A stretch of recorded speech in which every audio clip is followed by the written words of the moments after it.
selaku dosen pengampu mata kuliah pembelajaran bahasa Inggris di SD, dan juga terima kasih kepada teman-teman semuanya yang sudah bisa hadir pada kesempatan perkuliahan siang hari ini. Baik, before presentation, we are introduce the member of team.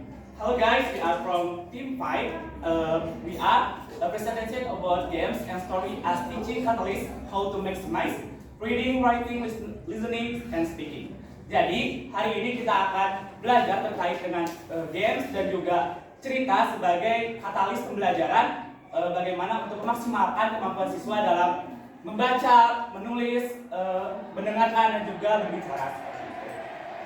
Okay, before presentation, let me introduce myself. Hello guys. Hi. The one and only, my name is Najib Farida Fauji, with study number is 2308091, and my friend. Hello guys, my name is Romika Shanturi with number study 2305373, and my partner. Hello guys, my name is Suristewati. The number 2303669. Hello guys, I'm the Hechan girlfriend. Hello, I am director of UPI 2045.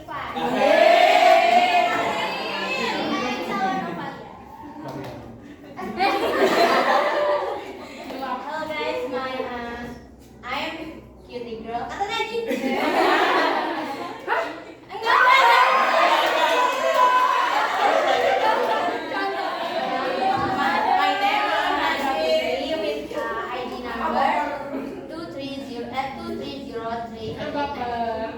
Hello guys, I'm Andini with number 2303676. Oke, karena kita sudah memperkenalkan diri, kita lanjut aja kepada presentasi. Diharapkan teman-teman semuanya dapat memperhatikan dan juga menyimak presentasi yang akan disampaikan oleh kami. Oke, boleh dilanjut oleh kami. Selamat menyaksikan teman-teman. Iya. Iya, kalinya gigi mah kayak berdua. Okay, here I will explain about definition of games in English language learning. Jadi sebelum ke sana, aku mau menjelaskan dulu definisi games terlebih dahulu. Games adalah suatu aktivitas terstruktur yang biasanya dilakukan untuk bersenang-senang. Nah, menurut Anggara tahun 2010, bahwasanya games adalah sesuatu yang dapat dimainkan dengan aturan tertentu yang tujuannya untuk rekreasi. So, games in English learning is a learning technique that uses fun and interactive activities to help students learn English.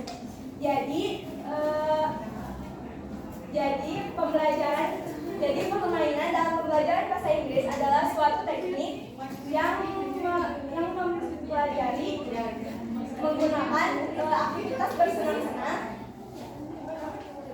dan interaktif untuk membantu siswa dalam mempelajari bahasa Inggris. Ini biasanya membantu proses pembelajaran menjadi lebih menyenangkan, tidak membosankan, dan pembelajaran menjadi lebih efektif. Yang selanjutnya akan dilanjutkan oleh kakak saya.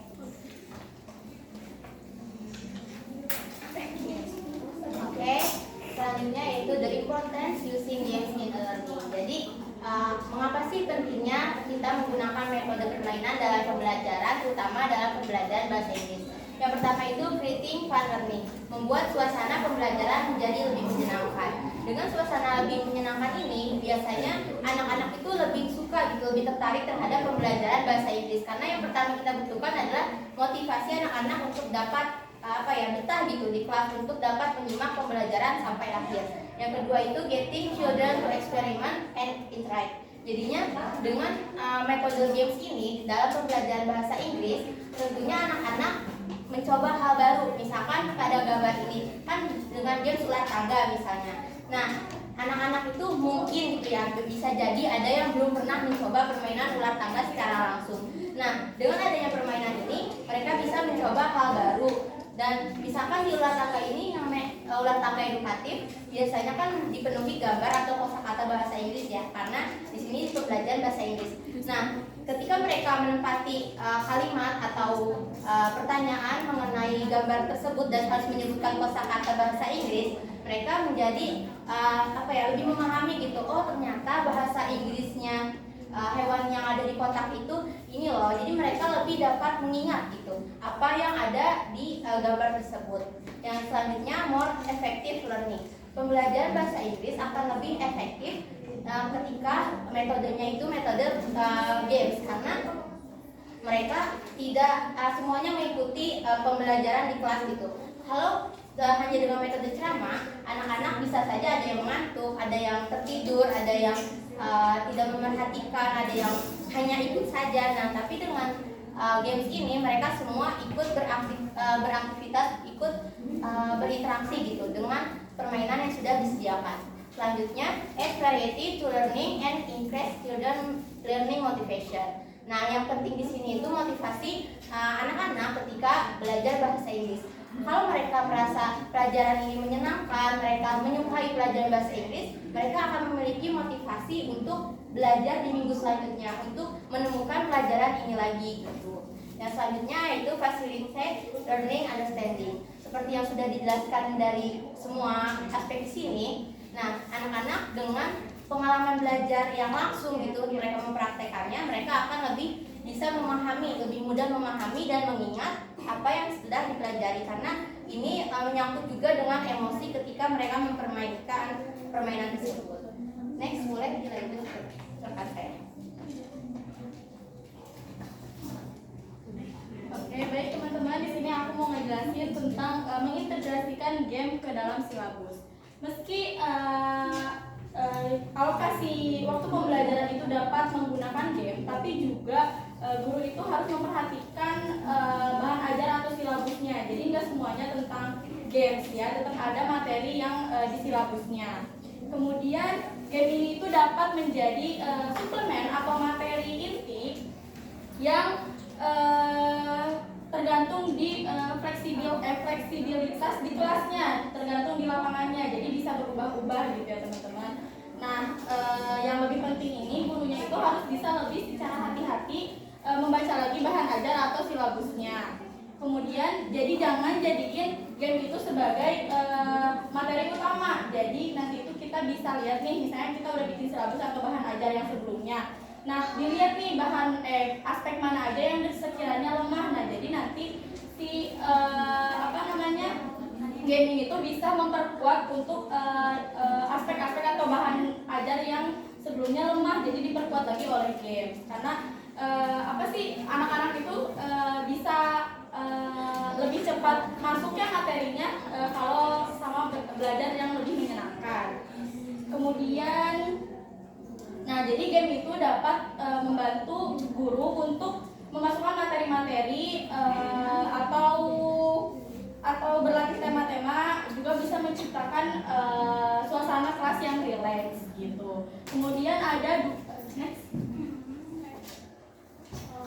dua tipe games menurut tujuannya ya. Yang pertama itu ada roster.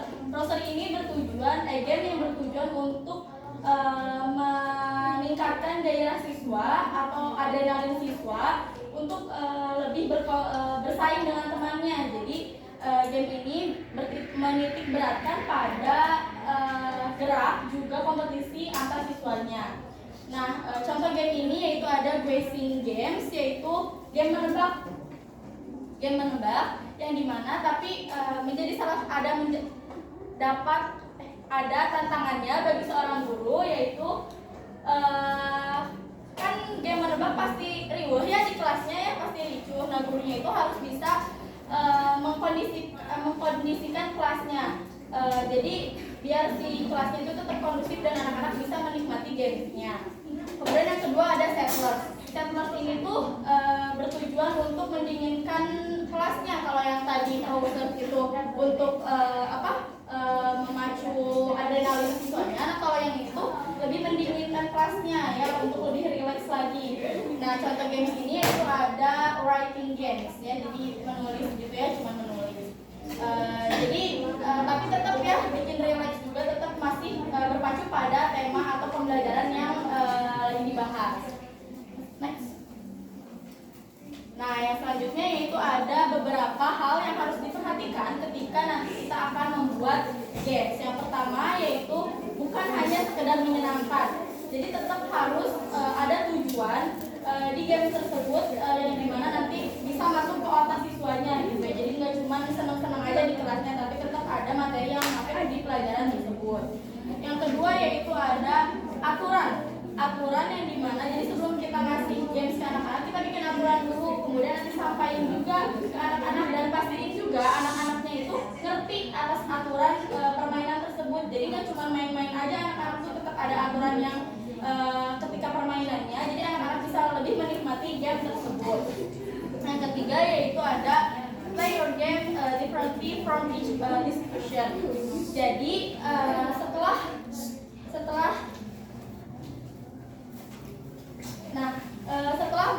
anak-anak tahu gitu ya gamesnya, ngerti akan instruksinya, baru boleh dimainin. Terus nanti mainin games secara berbeda-beda. Jadi jangan semua mata pelajaran itu sama gamesnya. Kita harus bisa menyesuaikan antara games ini buat pelajaran apa, terus games ini buat pelajaran apa. Jadi biar bervariasi gitu ya, dan nggak monoton. Lalu ada yang keempat yaitu always end the games when students are relaxed. Jadi akhiri games itu ketika anak-anak udah merasa relax, jangan ketika menggebu-gebu kita akhiri gitu ya. Tapi jangan akhir banget diakhirinya, biar si anak-anak juga ada rasa penasaran buat kelanjutan dari games tersebut. Kemudian yang kelima yaitu thinking ahead. Jadi kita harus berpikir ke depan gitu. Kalau kita bikin games ini tuh nanti ada manfaatnya nggak ya buat anak ini gitu ya, bakalan masuk nggak ya ke anaknya gitu tentang dengan metode games tersebut. Kemudian yang terakhir ada making games part of the syllabus. Jadi masukin games ke dalam silabusnya ya, karena tadi ya untuk memperkuat bagian-bagian yang lemah di silabus.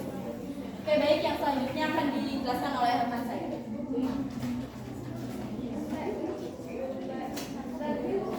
Baik, sekarang aku mau menjelaskan bagaimana ya cara memilih game yang tepat. Sebenarnya sebagian besar dijelaskan sama Dwi, tapi saya akan menjelaskan kembali. Nah, waktu guru masuk ke kelas, misalnya anak-anak hari ini kita akan melakukan permainan, apa yang dirasakan anak-anak?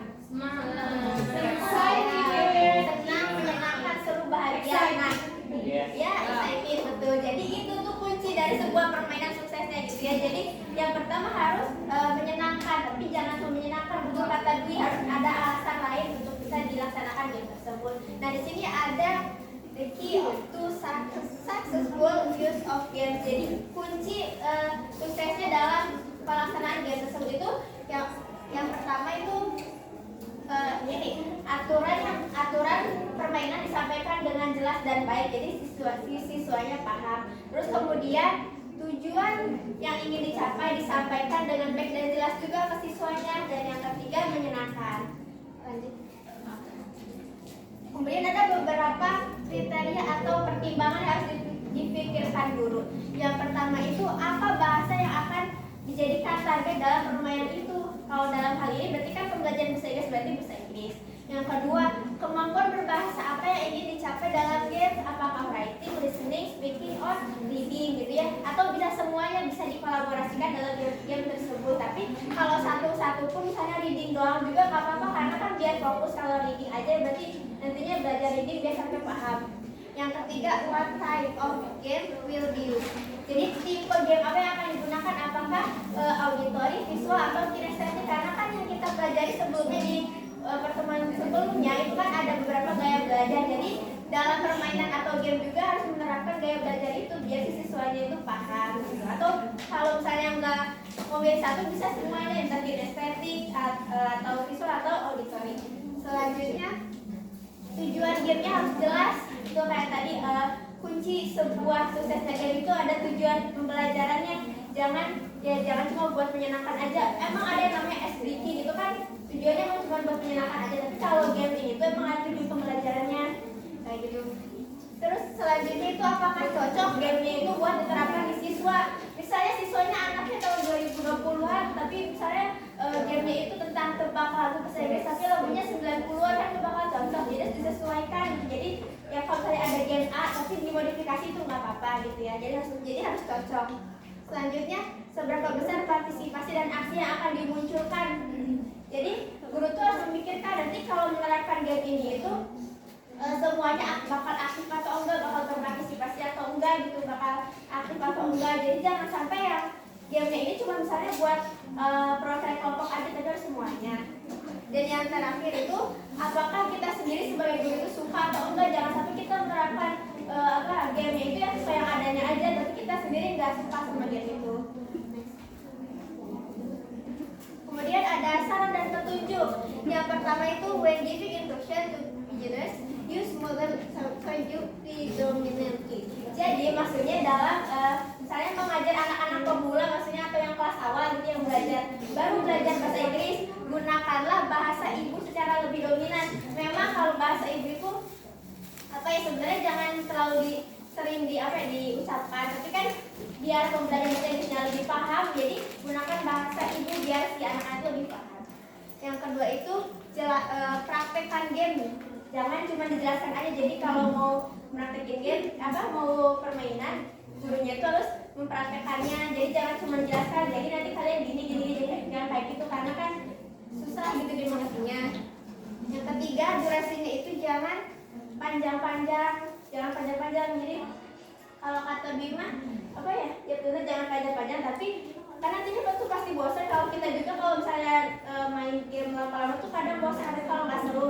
Nah jadi sedikit aja, atau bisa sebaiknya mungkin gamenya itu diberhentikan ketika lagi puncak rame-ramenya, biar si anak tuh masih excited gitu. Misalnya lagi seru-serunya malah berhenti, jadi kayak nanti minggu depan pengen ikutan lagi, pengen main lagi gitu. Jadi jangan sampai panjang sampai bosan lagi. Cukup.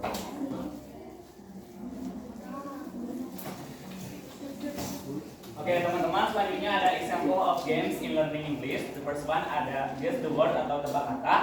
This game helps students to remember vocabulary in English learning. This game is played by 2 to 20 people with a time of 5 to 15 minutes. Required media vocabulary or picture card. Jadi untuk tebak kata ini caranya adalah guru menyiapkan satu kotak yang sudah berisikan kertas yang sudah ada kata-kata atau kosakata bahasa Inggris yang sudah diberikan seminggu yang lalu gitu. Jadi misalnya minggu yang lalu kita belajar terkait dengan buah-buahan dalam bahasa Inggris gitu.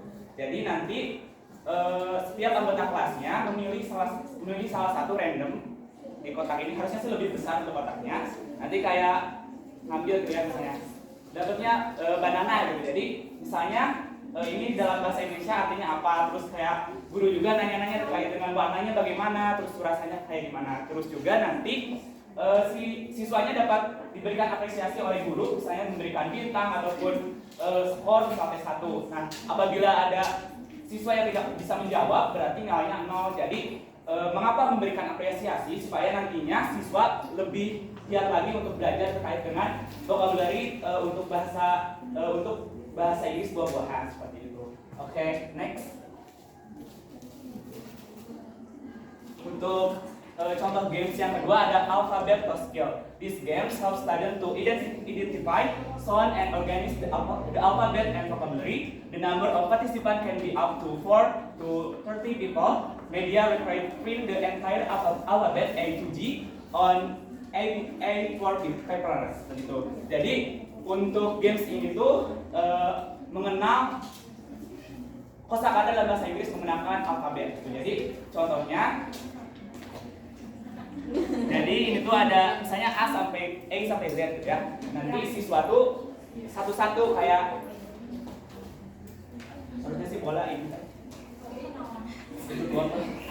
Jadi misalnya gini kayak misalnya nanti siswa tuh melempar bola, dapatnya B gitu ya. Nanti kosakatanya misalnya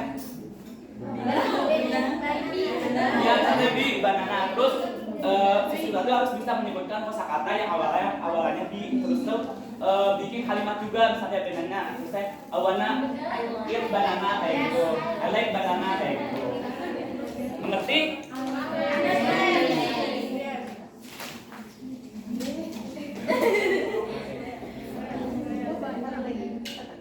Oke. Untuk contoh game yang ketiga tuh ada Hunt for Treasure atau memburu harta karun. Jadi tujuan dari games ini tuh yaitu agar siswa belajar kosakata bahasa Inggris tapi langsung dalam bentuk objeknya. Jadi nanti satu-satu ke depan mengambil dari harusnya sih kayak lebih besar gitu ya, mau karung atau kresek gitu yang lebih besar. Terus tuh nanti siswa satu-satu ke depan misalnya mendapatkan random juga. Nah ini misalnya dalam bahasa Inggrisnya apa, terus juga ya terus kegunaannya apa kayak gitu. Ya, dan ini pun sangat berguna banget kalau menggunakan games ini dikarenakan nanti siswa pun dapat lebih mengingat karena melihat objeknya juga gitu. Jadi itu tadi tiga contoh games yang dapat dilakukan dalam pelajaran bahasa Inggris. Oke, dari saya sudah cukup, dilanjutkan oleh Anda.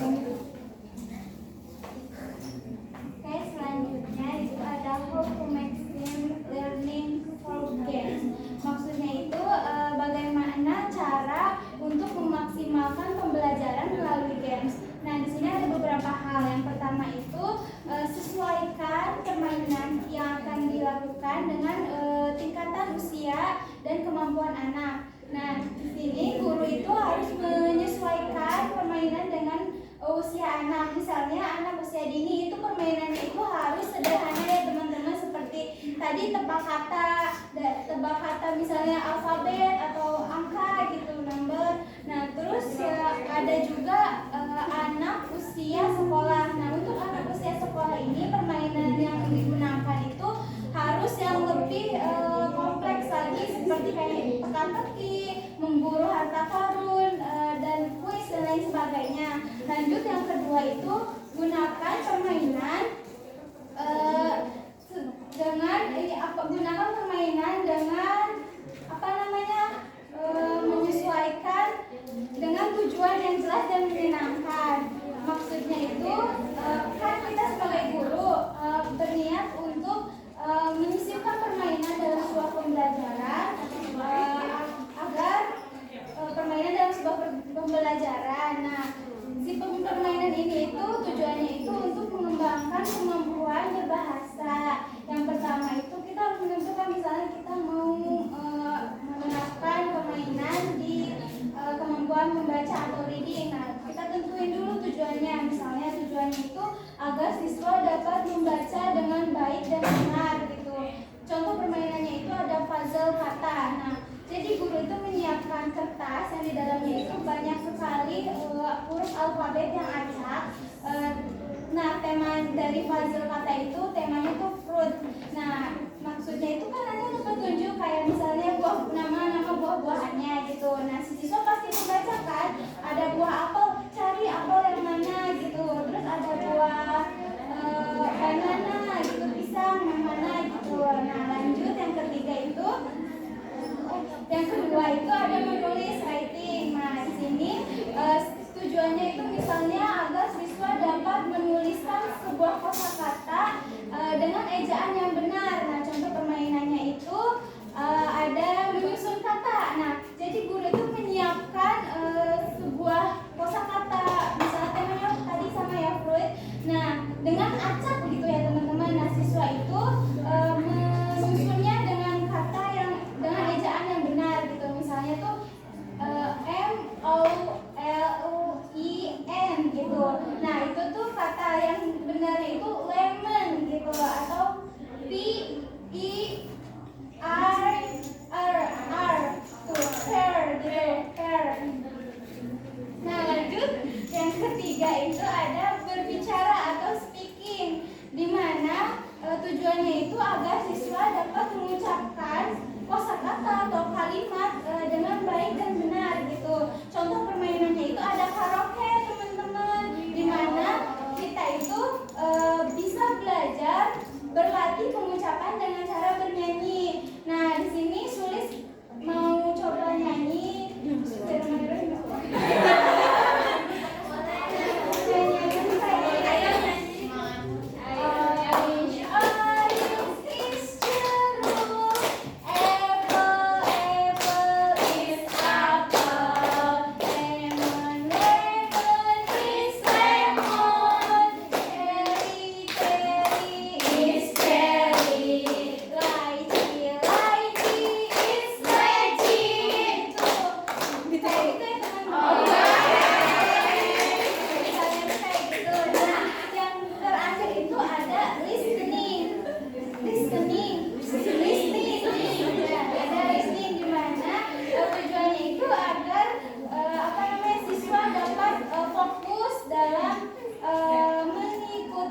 pembelajaran gitu. Misalnya tuh ada permainan yang tebak kalimat gitu, yang kita tuh bisik-bisik gitu ke teman yang lain belajar gitu. Misalnya anggaplah guru A gitu memberitahu atau memberikan instruksi ke siswa pertama atau orang pertama, misalnya I like melon, it is sweet gitu. Aku suka melon, rasanya manis gitu. Nah, nanti yang terakhir itu menebak kalimat yang tadi dia dengar gitu. Nah, yang keempat itu yang ketiga itu ada variasikan jenis permainan yang akan digunakan. Maksudnya di sini itu kita memvariasikan permainan, misalnya permainan fisik, contohnya itu memburu harta karun. Maka dari itu kita harus memvariasikannya dengan melibatkan semua anggota tubuh, anggota fisik kita gitu dalam mencari sebuah harta karun. Nah, ada juga permainan yang divariasikan dengan papan gitu, kayak salah contoh permainannya itu ular tangga dan monopoli gitu. Yang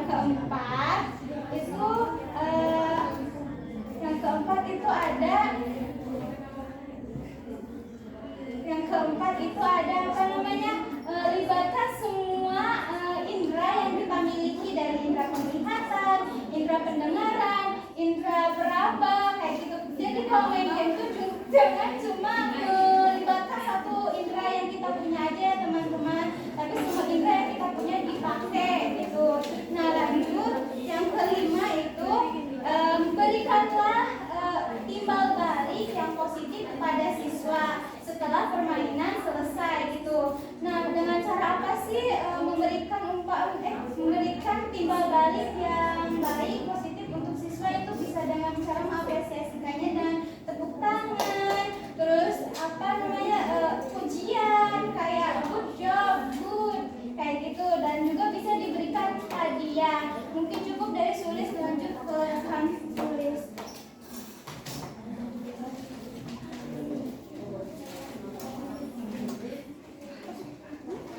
Selanjutnya yaitu definition of story in English language learning.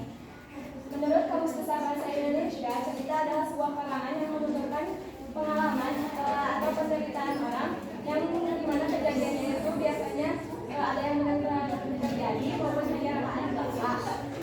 So, story in English learning is a learning method where the teacher tells a story or story in English learning. Jadi, cerita dalam pembelajaran bahasa Inggris adalah sebuah metode yang dimana guru menyampaikan sebuah cerita dalam bahasa Inggris. Ini biasanya berupa cerpen, dongeng, fabel, ataupun pengalaman pribadi. Selanjutnya yang akan dijelaskan oleh rekan saya.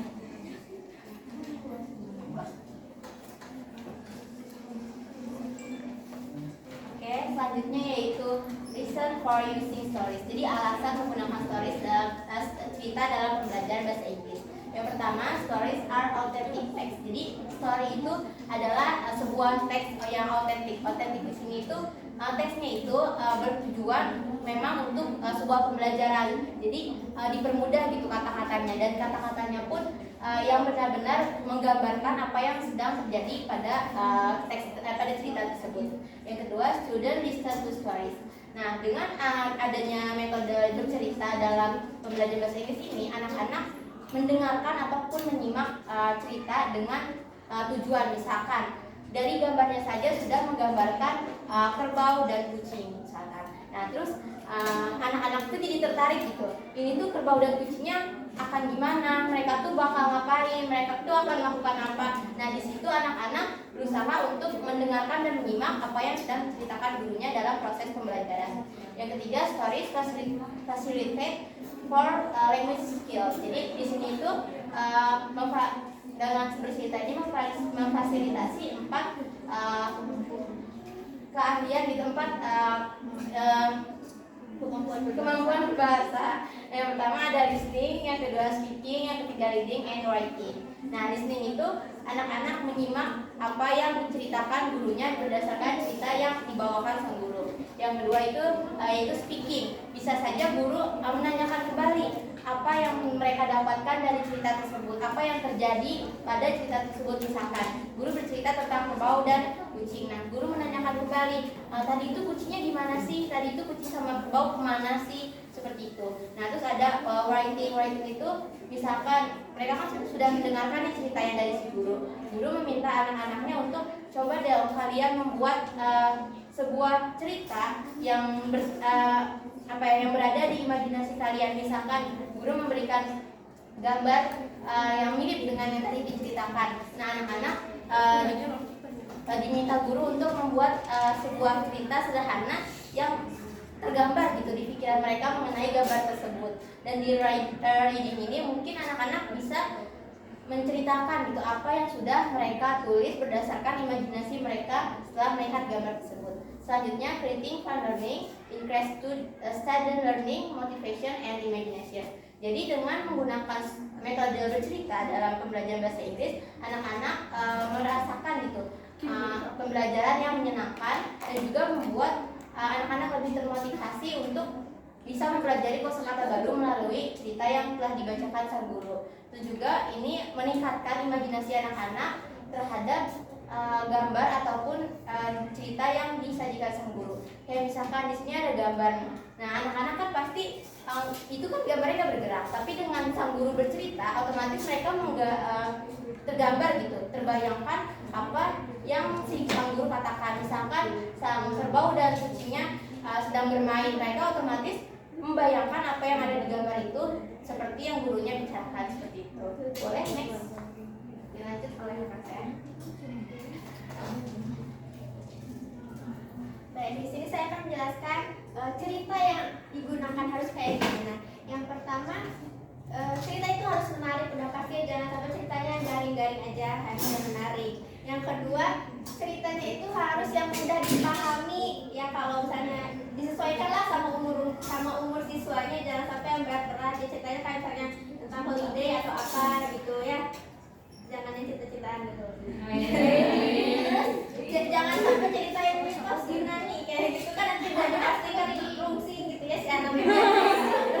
Yang nomor 3, ceritanya itu harus bisa diaplikasikan dalam kegiatan yang berguna gitu. Jadi maksudnya si pembelajaran itu jangan diakhiri sampai ceritanya beres, sampai menyampaikan cerita itu selesai pembelajaran, jangan sampai gitu aja. Tapi setelah bercerita harus ada kegiatan lain, diulas kembali gitu, jangan sampai akhirnya mereka pun bahagia. Udah pembelajarannya beres, jangan kayak gitu, harus diulas lagi misalnya dengan games atau bermain peran gitu. Jadi bisa habis dijelaskan nanti anaknya bermain peran, atau dengan ada kuis misalnya, atau dengan kuis itu pertanyaan misalnya who plays at home, siapa yang bermain di rumah, tadi siapa. Jadi diulas lagi biar mereka paham. Selanjutnya, ceritanya itu jangan panjang-panjang ya. Kita aja kalau dengerin cerita yang panjang tuh udah nggak mengotakkan lagi, udah masuk kanan keluar, telinga kiri. Jadi jangan panjang-panjang, apalagi anak-anak yang cepat hilang konsentrasinya. Selanjutnya, yang kelima, cerita itu harus sesuai kultur gitu ya. Kan Inggris nih, ceritanya tentang Inggris ya, kita bisa ceritanya tuh sebenarnya Indonesia tapi ditranslate ke Inggris. Ataupun kalau misalnya ceritanya bahasa Inggris, kita modifikasi dulu jadi sesuai untuk diajarkan ke siswa yang di Indonesia gitu. Jadi misalnya contohnya tuh di enormous turnip, jadi lobak yang sangat besar, tapi kan kita tuh kadang anak kecil tuh nggak tahu lobak itu kayak apa, bisa diganti jadi the enormous carrot, jadi wortel yang sangat besar. Jadi kan lebih familiar wortel daripada lobak. Selanjutnya, cerita itu harus memiliki alur yang jelas dan menarik. Kan alur tuh ada yang maju, mundur, sama campuran. Yang kalau buat anak kecil mah gitu ya, alur yang maju aja, yang awalnya itu perkenalan, tengahnya konflik, akhirnya resolusi gitu ya. Akhirnya itu ya akhir bahagia atau sedih gitu. Jangan sampai yang campur-campur, intinya bingung si anaknya. Yang nomor 7 itu harus terdapat pengulangan dalam ceritanya itu. Jangan sampai kan kalau cerita itu buat mengulangi kosakatanya. Jadi kalau saya ceritanya tentang ini, jadi harus ingat lagi si kosakata itunya. Jadi jangan cuma sampai satu kali pengulangan. Misalnya they all pulled and pulled, but they couldn't pull it up. Jadi mereka tuh terus menarik, tapi mereka tuh tidak berhasil untuk menarik saat itu kayak gitu. Jadi harus diulang biar mereka tahu, oh ternyata ada kata pull. Jadi ingat, udah diulang-ulang terus gitu. Jangan sampai cuma sekali ulang doang, artinya bakal lupa saya itu kayak gimana.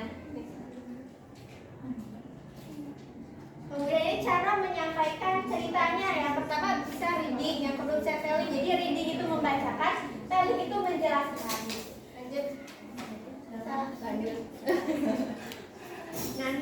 tuh ada teknik membacakan. Jadi kalau membacakan ya gurunya tinggal baca gitu ya. Nah, ada keuntungannya dalam teknik membaca. Yang pertama membantu gurunya, jadi biar bahasanya itu lebih nyaman. Ya. Jadi kalau kayak kita nih atau khususnya saya yang bahasa Inggrisnya masih nggak terlalu jago, dia kan lebih membantu saya kalau misalnya cerita itu dibaca, jadi kitanya tuh ya bisa paham gini. Jadi daripada menjelaskan kan dipahami dulu gitu. Jadi lebih enak buat guru yang kalau cuma membacakan gitu. Nomor 2 bisa menggunakan foto atau itulah dilihatin foto kayak gitu. Terus yang ketiga itu bisa mengajak siswa buat membaca buku ceritanya yang dibacakan si guru. Jadi misalnya si guru tuh membaca, tapi si anak tuh membaca juga diulang. Jadi kayak sama-sama ngajak buat baca buku. Yang keempat bisa mengajak siswa itu buat suka sama buku yang udah dibacakan. Karena si guru itu udah membacakan nih, terus ternyata ceritanya menarik. Jadi si guru tuh bisa mengajak bahwa buku ini tuh seru loh, asik loh, bisa boleh dong dibaca gitu karena seru. Jadi biar anak tuh sama-sama suka bukunya. Nah, yang kedua ini ada keuntungan dalam teknik menjelaskan. Jadi nggak dibaca bukunya gitu ya. Jadi si guru tuh udah paham alur cerita itu kayak gimana.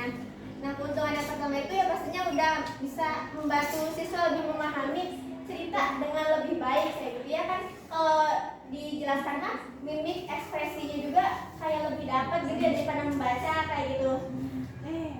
Jadi lebih paham siswanya. Yang kedua itu bisa melihat respon siswa. Jadi kan kalau baca mah guru tuh nunduk atau kalau nggak nunduk juga nunduk gitu. Jadi nggak bisa ngelihat kayak anak sebenarnya tuh merhatiin atau enggak. Kan kalau bisa dijelaskan mah kita tuh bisa sambil ngeliatin, oh itu misalnya si Novia sambil ngaca, misalnya si Yus sambil ngobrol gitu. Jadi kelihatan, jadi sambil kita tuh beradaptasi loh si gurunya tuh, oh ternyata nggak niat, jadi harus lebih ceritanya lebih rame lagi gitu.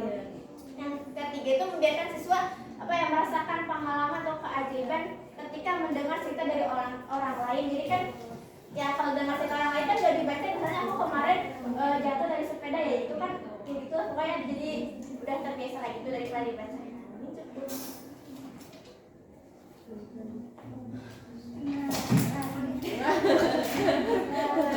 Teman-teman di sini ada when reading story. Jadi cara saat membaca cerita. Nah, yang di sini ada beberapa hal saat kita sebagai guru akan membaca sebuah cerita untuk anak-anak atau kepada siswa kita.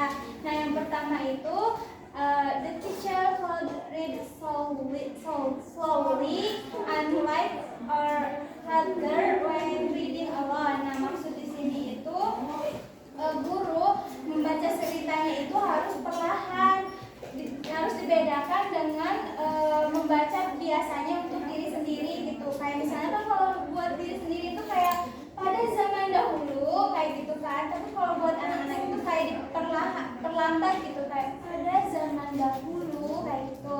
Nah, terus yang kedua itu guru harus sering-sering bertanya kepada siswa mengenai apakah alur ceritanya sudah dipahami atau belum. Nah, tujuannya itu agar apa? Agar si siswa itu tetap fokus dan mau mendengarkan apa yang sedang dibacakan oleh seorang guru. Nah, yang ketiga itu guru harus memperlihatkan gambar atau foto dari yang ada pada buku cerita tersebut agar apa? Agar si siswa itu dapat membayangkan dan mengetahui alur cerita yang akan gurunya ceritakan gitu, bacakan, ceritakan. Nah, lanjut. Di sini ada cara saat bercerita. Nah, di sini menceritakan sebuah cerita atau telling a story itu bukan hanya sekedar membaca tanpa buku ya teman-teman. Artinya di sini guru itu bukan hanya sekedar menghafalkan sebuah cerita lalu menyampaikannya kembali kepada siswanya secara sederhana, melainkan kita sebagai guru harus lebih tahu terlebih dahulu tentang cerita yang akan kita ceritakan kembali kepada siswa. Nah, di sini ada beberapa hal yang harus diperhatikan. Yang pertama itu guru harus guru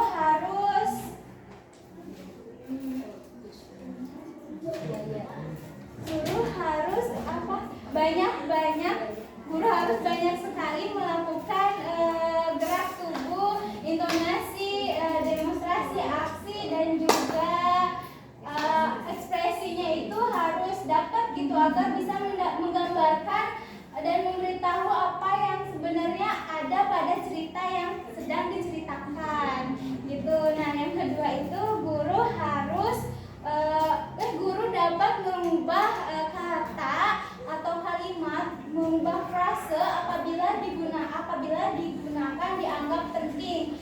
untuk dapat menarik kesan di hati siswa agar siswa tuh kayak mau dengerin cerita dari ibu gitu biar ada kesan menarik gitu. Nah yang ketiga itu guru dapat menggunakan alat peraga atau media visual seperti gambar, wayang, boneka tangan untuk tujuannya itu untuk agar si siswa itu lebih mudah membayangkan si cerita yang gurunya ceritakan dan seakan-akan dirinya itu ikut serta dalam peran yang ada di cerita tersebut gitu. Nah yang terakhir diusahakan untuk guru tidak membawa buku cerita tersebut atau catatan yang telah dicatat oleh guru.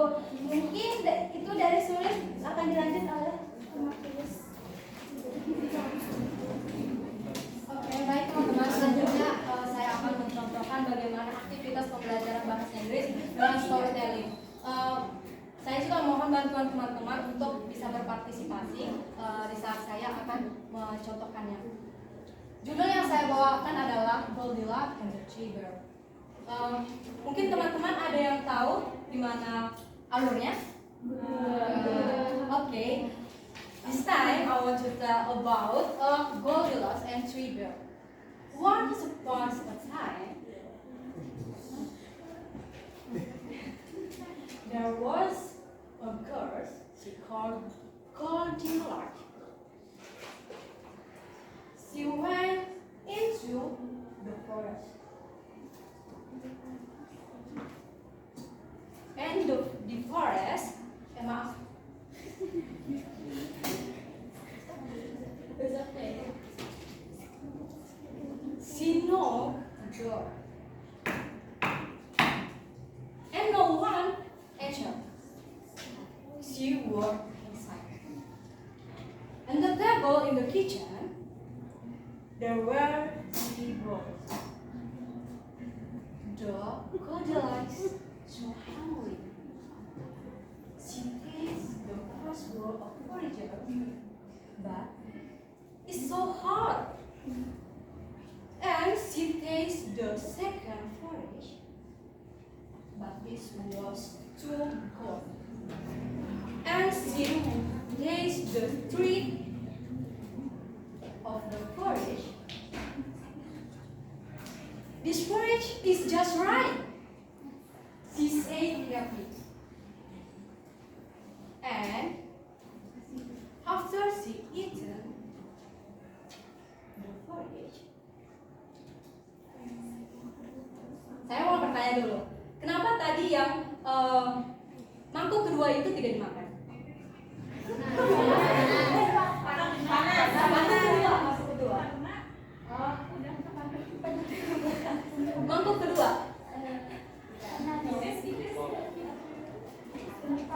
Because it was too cold. Karena dingin. Jadi dia makannya. Oke, selanjutnya I want to continue the story. After she eaten the porridge, she went into the living room. She saw 3 chairs. She sat on the first chair, but it's too big to the girl. And the second chair, she said, but was still too big. And then she tried to sit on the last and smallest chair. This chair is just right, she said happily. But after she sat on the chair is broke. Crack! And Goldilocks went to the bedroom next. She lay down on the first bed. But it's too hard. It's too hard to the body of the girl. When she lay on the second bed, it's too soft. The girls lay on the church bed and fall asleep. the Goldilocks fell asleep, the three birds come to home. Someone been eating my porridge, she did, and mommy declared. Someone eating my own porridge, cried the baby bear.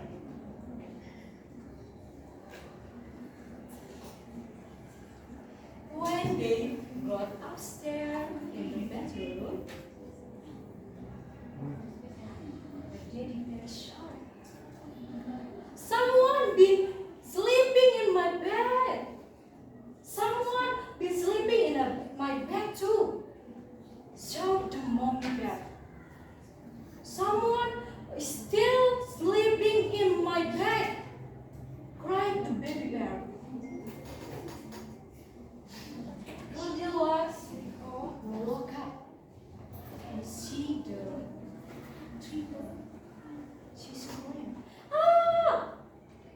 and she jumped up and ran out of the club. Three birds never came to see the wood.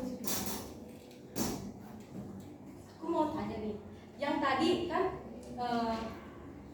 si Goldilocks-nya itu nggak tidur di living room. Kenapa dia tidak tidur di living room? Ada orang yang tidur di kamar. Living room. There were a chair. White.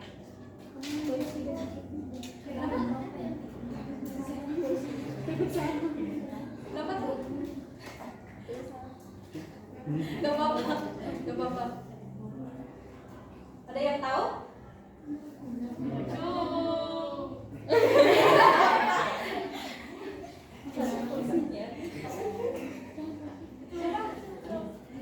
Tika. Mega. Ayo, Acung.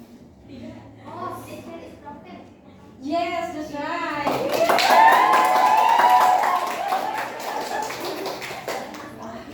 Ada yang tahu apa pesan yang dapat diambil dari cerita tadi?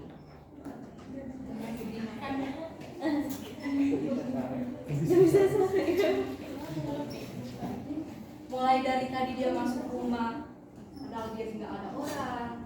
Dia duduk, padahal di rumah itu nggak ada orang. Dia tidur juga di tempat tidur yang pemilik rumahnya, padahal sebenarnya di situ tidak ada orang. Pemilik rumahnya tidak ada di situ. Jadi apa sih pesan yang kita dapat dari situ?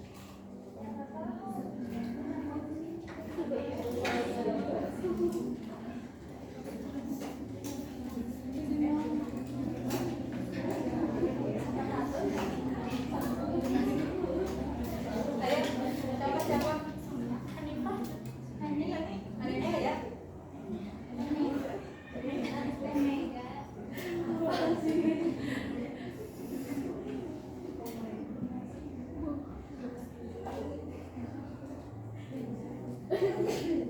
Baik, karena nggak ada yang tahu, yang tahu. Pesan yang dapat kita ambil itu adalah ketika kita memasuki atau berada di mana di rumah orang, kita itu jangan sembarangan menggunakan orang lain. Iya benar. Harusnya itu kita harus izin dulu. Ya. Oke, mungkin sekian dari contoh dari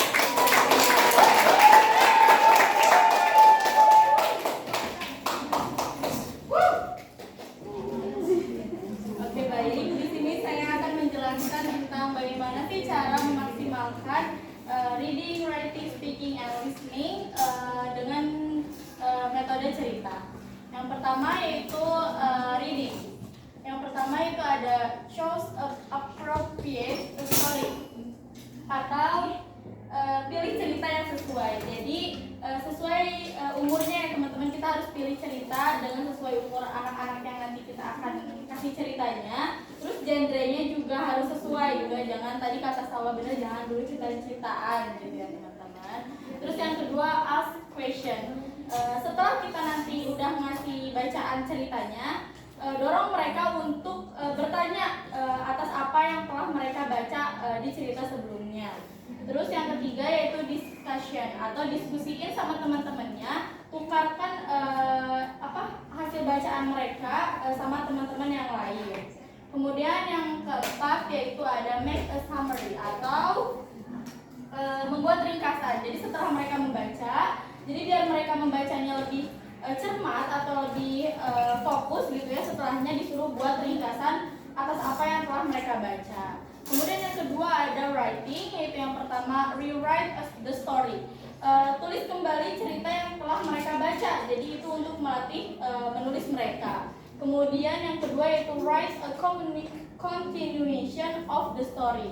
Lanjutkan cerita yang telah mereka baca sebelumnya. Jadi mereka melanjutin cerita mereka dengan karangan mereka, tapi masih nyambung sama cerita sebelumnya. Kemudian yang terakhir ada write your own story. Kalau yang tadi yang kedua itu lanjutin cerita sama yang sebelumnya, kalau yang ketiga ini mereka bikin cerita sendiri dengan imajinasi mereka gitu ya, tulis cerita mereka sendiri. Next. Yang selanjutnya yaitu ada speaking. Yang pertama ada retelling a story, yaitu menceritakan kembali di depan teman-temannya atas apa yang telah mereka baca tadi. Terus mereka tulis, terus sekarang diceritain lagi ke teman-temannya hasil bacaan mereka sebelumnya. Kemudian yang kedua ada role play. Bermain peran, ajak siswanya itu untuk bermain peran menjadi salah satu tokoh di cerita tersebut. Ya, princess boleh.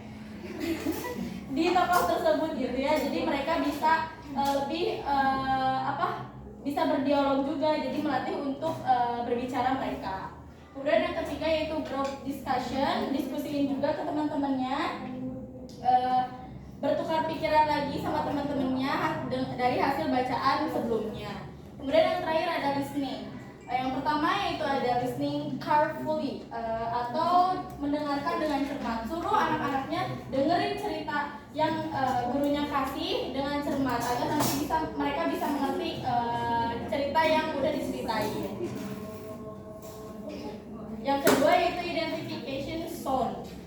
Kan nanti misalnya guru cerita ya, terus ada nada-nada yang atau intonasi yang naik turun atau suara-suara yang diturunin sama guru. Nah, suruh identifikasi sama siswanya biar si siswanya juga lebih mendengarkan cerita dari guru tersebut. Kemudian yang terakhir ada making pictures. Nanti suruh anak-anaknya itu gambarin part favorit mana sih yang habis di cerita tersebut yang udah diceritain sama gurunya. Baik, sekian.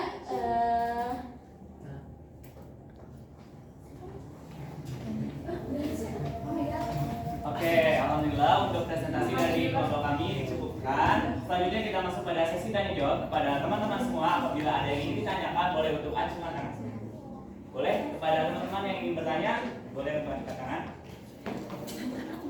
Boleh Mutiara.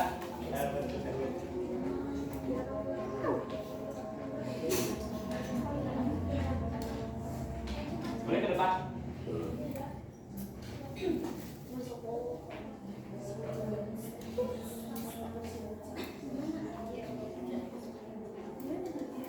Di sini nih. Nah. Apakah kalian mau menjelaskan tentang media pembelajaran dalam media cerita? Dalam pertanyaan itu, media pembelajaran apa yang bisa digunakan untuk pembelajaran dengan cerita dalam pembelajaran bahasa Inggris? Apa yang dapat digunakan? Mungkin media pembelajaran ada yang bisa digunakan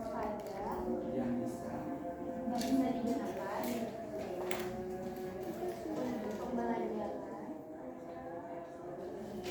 dengan cerita pembelajaran bahasa Inggris.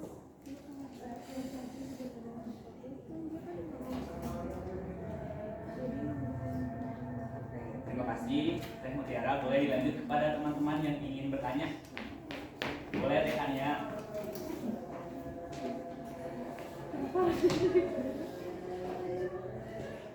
Sebelumnya terima kasih. Pertanyaan kami apa saja kendala atau hambatan guru yang mungkin terjadi pada kegiatan belajar berbasis game pada pembelajaran bahasa Inggris? Apakah dapat dipahami atau terlalu cepat? Bisa. ulangi. Apa saja kendala atau hambatan guru yang mungkin terjadi pada kegiatan belajar yang menggunakan game pada pembelajaran bahasa Inggris? Oke, terima kasih Rikania. Dilanjut, ada pertanyaan terakhir? Boleh, Tanya.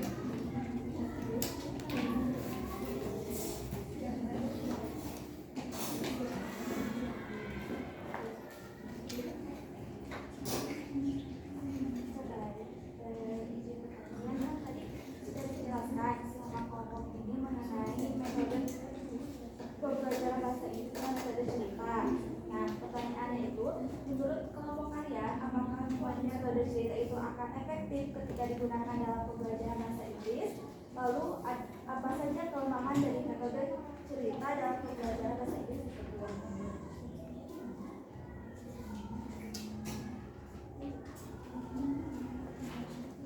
Oke, terima kasih Edia. Untuk pertanyaan akan ditampung terlebih dahulu dan ini akan untuk berdiskusi. Tapi sambil menunggu berdiskusi kita akan melakukan ice breaking dulu, yaitu boleh.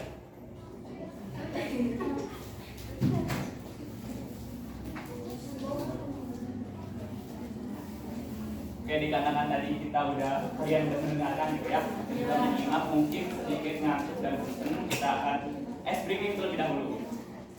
Siap? Dan tentunya ice breakingnya nanti ada hadiah sedikit.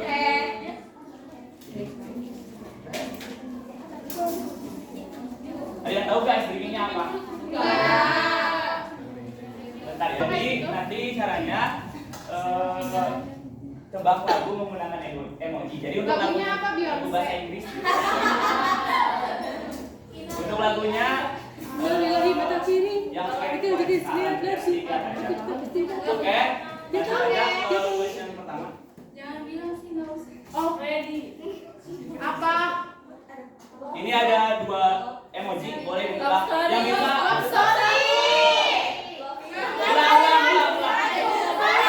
Udah ceritanya nanti kalian angkat tangan yang paling pertama. Sebutkan nama penyanyinya juga. Ke bawah dulu. 1, 2, 3.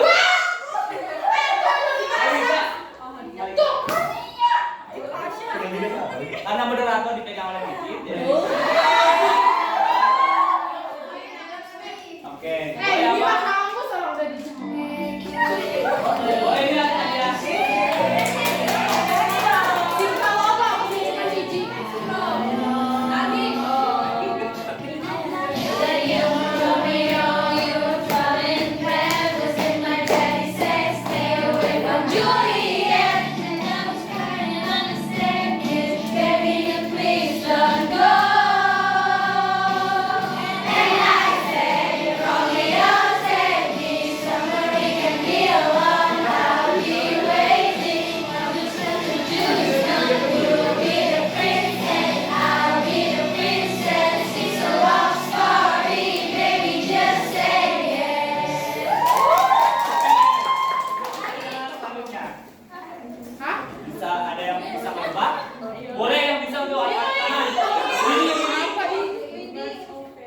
Siapa penyanyinya? Oh. Oke.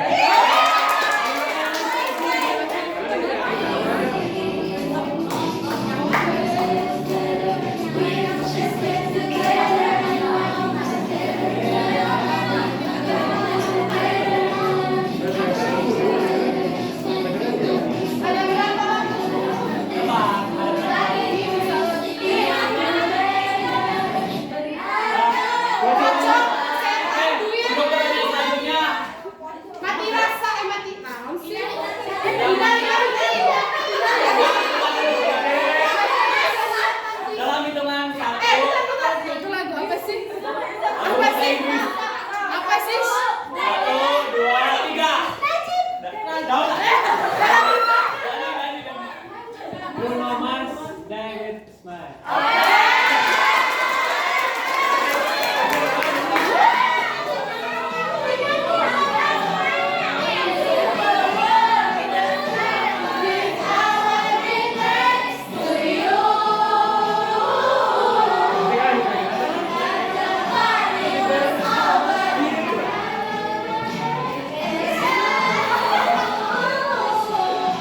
Gak bisa sok. Gak bisa.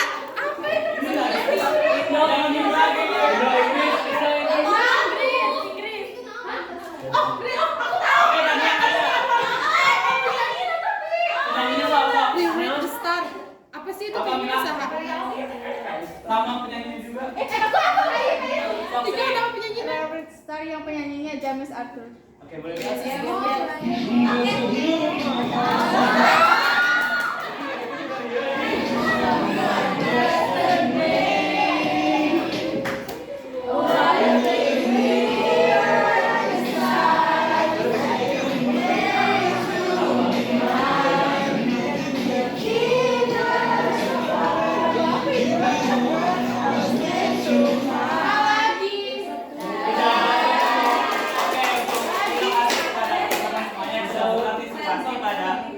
Kali ini dilanjut kepada penyampaian jawaban dari Emang udah diskusinya orang tua.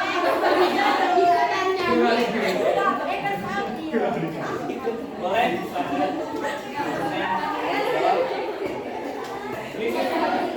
Oke, tadi yang jawab siapa aja? Ya dari.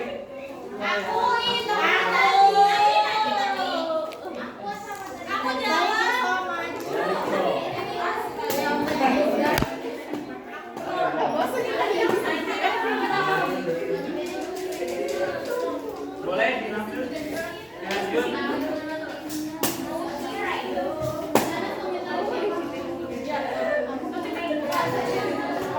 Mohon perhatiannya. Teman-teman di sini mau menjawab pertanyaan dari Muti. Pertanyaan itu media pembelajaran apa yang bisa digunakan untuk pembelajaran dalam cerita pembelajaran bahasa Inggris. Nah, menurut tulis itu media pembelajaran kayak media pembelajaran audio visual dan media pembelajaran visual. Nah, contoh dari media pembelajaran audio visual itu ada podcast, terus ada video pembelajaran cerita. Terus ya ada juga media pembelajaran visual, contohnya itu ada boneka tangan, wayang, gambar, foto segala macam. Mungkin itu ya teman-teman. Muti udah cukup itu.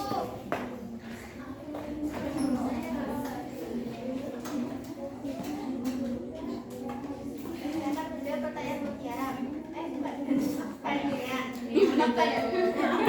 Apa kendala atau hambatan terjadi?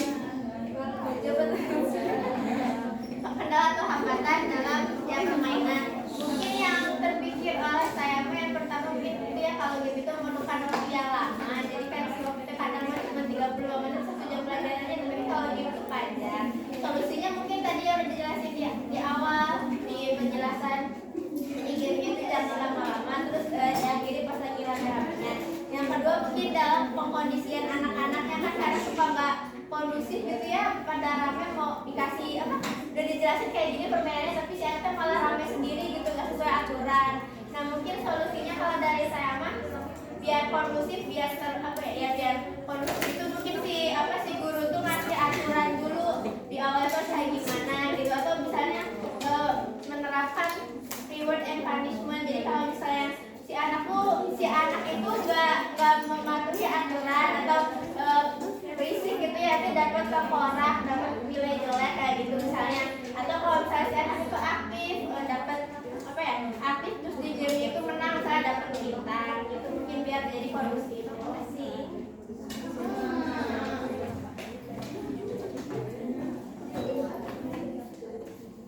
Oke, menjawab pertanyaan ketiga dari dia, yaitu menurut kelompok kita gitu, menurut kelompok kalian, apakah metode cerita akan efektif dalam pembelajaran bahasa Inggris dan apa saja kelemahan metode cerita dalam pembelajaran bahasa Inggris?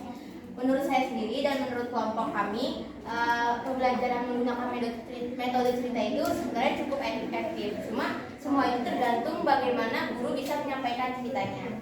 Mungkin untuk di kalangan anak SD, untuk bahasa yang agak sulit diterima gitu atau tidak terdengar familiar, mungkin akan menghambat gitu untuk mereka bisa memahami isi cerita yang diceritakan oleh sang guru.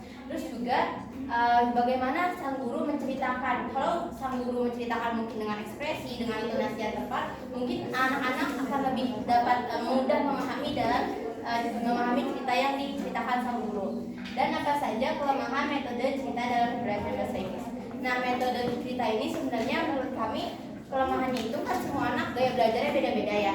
Ada visual, ada audio, dan ada kinestetik. Mungkin untuk anak-anak yang memiliki gaya belajar audio dan visual itu masih masuk lah gitu di mereka. Namun untuk anak-anak yang memiliki gaya belajar kinestetik itu sepertinya agak sulit karena mereka itu merasa tidak seru, mungkin kurang menyenangkan atau juga membosankan, dan mereka akan lebih bekerja keras untuk dapat memahami cerita yang diceritakan oleh sang guru, apalagi terlebih lagi sambil mereka itu mendengar ceritanya hanya sambil duduk atau diam saja.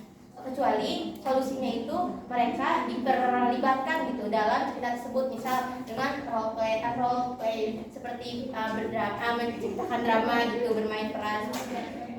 Cukup? Apakah ada yang ingin ditambahkan? Oke, terima kasih.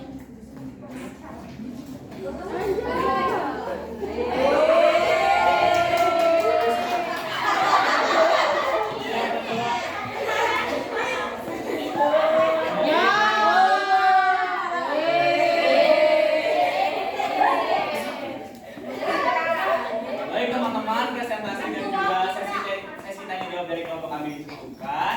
Mohon maaf apabila masih ada kesalahan dan kekurangan dari kelompok kami. Ibu Ayu makan bakwan.